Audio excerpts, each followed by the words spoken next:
¿Cómo están, amigos? Bienvenidos a un episodio de tu canal, El Conocimiento Prohibido. Bien, el día de ahora vamos a reflexionar bastante acerca de la era espacial. En la era espacial hay muchas cosas que no se nos dijeron, muchas cosas que no nos cuentan los libros en su totalidad. Pero en fin, yo llevo como 2 semanas leyendo acerca de la era espacial, porque miren, hay 2 educaciones que se nos dan distintos, de distinta perspectiva. Por ejemplo, las que nos cuentan en América, nos cuentan de otra manera una historia, pero cuando estás de este lado de Europa, como que la ven de otra óptica. Entonces es interesante cómo podés vos hacer un contraste en lo que nos dicen en América y con lo que te cuentan en Europa, y seguro que si estoy en Asia, voy a tener otra perspectiva de la historia de la Segunda Guerra Mundial. Y de la era espacial también. Pero en fin, mientras me voy inmiscuyendo en la historia, fíjense que he aprendido tanto de la era espacial, tanto así que he podido aplicar todo eso en mi vida personal. Muchas cosas, todo eso grandes que vos viste, todas esas conspiraciones, todas esas cosas grandes, pueden llegar a servirte muchísimo en tu vida personal, si lo sabes acoplar, por supuesto. Rusia tenía una menor economía que Estados Unidos y sin embargo le pegó grandes humillaciones.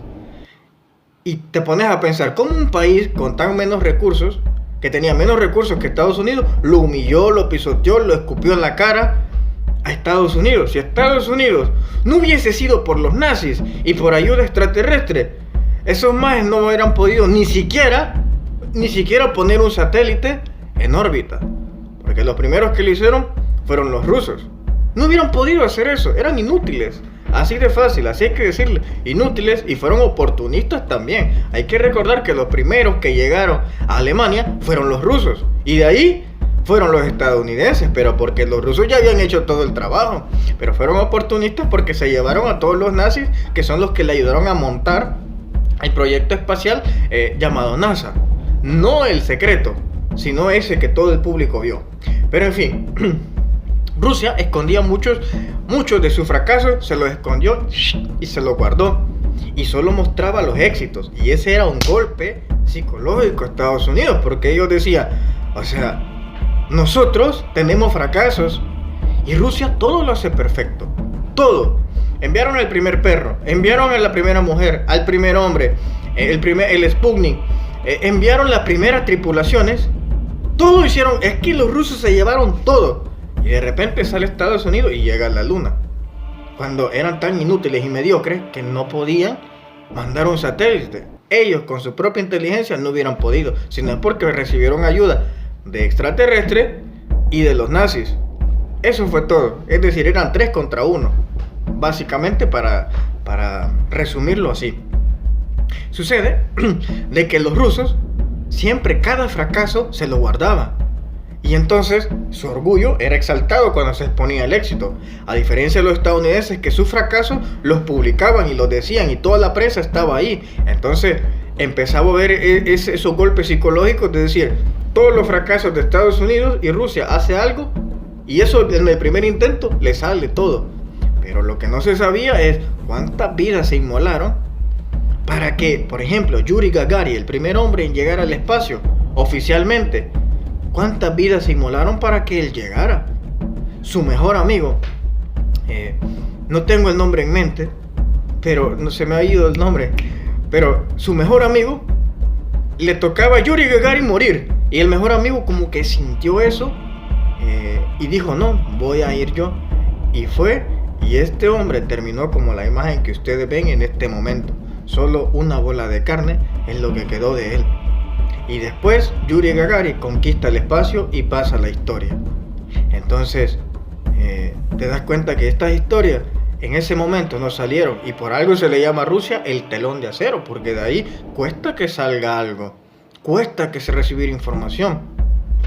Entre estos casos trágicos que pasaron, vamos a ver el de Lyudmila Todorov. Lyudmila Todorov hizo un viaje al espacio exterior el 16 de mayo de 1961. Sucede que se iba a convertir en la primera mujer en llegar al espacio. Pero ¿qué sucede con ella? Cuando iba llegando, estuvo en el espacio, pero después su transbordador empezó a tener serios problemas y ella, en su desesperación, empezó a emitir ondas de radio e intentar comunicarse. Esto hubiera pasado desapercibido si no es porque hubiéramos visto estos dos hermanos que están viendo ustedes ahora en pantalla, los hermanos Judica Cordila. Ellos dos, que eran unos radioaficionados que estaban enamorados de la radio, porque ese era el internet de aquel entonces. Lograron interceptar estas señales, las grabaron y incluso ustedes mismos las van a escuchar en este momento.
Bueno, la verdad que es trágico escuchar este tipo de grabaciones y sobre todo te transportas en el momento en donde te pones a pensar cuántas vidas se han sacrificado para que llegaran al espacio y la pregunta es ¿de qué le sirvió a la humanidad? ¿De qué sirvió que Estados Unidos junto con tripulaciones alienígenas hayan ido a la luna? ¿De qué le sirvió al mundo? ¿Qué ganamos? Nada. ¿De qué sirvió que Rusia haya conquistado el espacio y hubiera sido Yuri Gagarin el primer hombre en llegar? ¿De qué sirvió? De nada. ¿De qué sirve tener una base internacional espacial, la que está allá arriba? ¿De qué le sirve al mundo? De nada. Entonces te preguntas, ¿por qué hacen este tipo de cosas? ¿De qué les sirve? ¿Qué ganamos? Son muchas preguntas que nos debemos de poner a hacer. Este y otros episodios más pasaron durante la Guerra Fría que aún no se han contado. El cadáver de Ludmila todavía vaga por el espacio. He escuchado incluso algunos relatos de agentes del programa espacial secreto de Estados Unidos en donde han dicho que pasando el cinturón de asteroides, el que está entre Marte y Júpiter, han logrado ver todavía este transbordador ruso. ¿Te imaginas? Ahí todavía anda el cadáver de esta mujer deambulando por todo el espacio. te imaginas qué trágicas son las noticias y cuánta vida hay que sacrificarse. Y realmente te preguntas, ¿pero a quién beneficia? Y ese es el problema, que pasan las cosas y no nos preguntamos. Solo vemos la noticia que dice, el rover Curiosity anda buscando agua en Marte, en vez de buscar agua aquí y llevarle a los hermanos africanos, o incluso en Latinoamérica, que hay lugares en donde el agua aún no la tienen. Y te preguntas, ¿de qué sirve que ande buscando allá agua si aquí hay necesidades? ¿De qué sirve que anden buscando vida inteligente? Claro que la hay, pero ¿para qué me mandan un robot a buscar vida inteligente? Pareciera que aquí no la hubiera, pareciera que los gobernantes no la tienen y por eso tienen que buscar en otro lado. Estas y otras son de las trágicas historias, familia, que han sucedido. Porque el fin quizás de ellos, de los astronautas, quizás en el fondo pensaron que un día podíamos habitar en un lugar mejor, pero sin embargo quizás fueron engañados y les dijeron así, sacrificaron sus vidas y no pasó absolutamente nada. Yo creo que ya es tiempo que vayamos despertando. Ya es tiempo que miremos nuestros gobernantes cómo actúan. Porque les he dicho, un pueblo dormido puede soñar, pero un pueblo despierto puede actuar. Y nosotros tenemos que despertar ya. Ya no podemos seguir recibiendo solo noticias de que conquistan el espacio, que ahora está el comando de operación lunar de las organizaciones que están ahí en la luna, que trabajan en la luna, que tienen sus bases en la luna. Y que ahí exista la medicina, los medicamentos para todos. Y que sin embargo solo sea para unos cuantos. Es decir, yo creo que ya es momento que entremos a esa madurez como civilización. Porque miras a tu entorno, y yo lo veo en mi entorno. No hablo de ustedes los que ven este canal, ustedes son chingones como yo. Hablo del entorno. Veo gente adulta comportándose como bebés. Realmente somos una civilización que quizá para mí ni siquiera alcanza la adolescencia. Pero hay una forma de poder cambiar esta manera de pensar.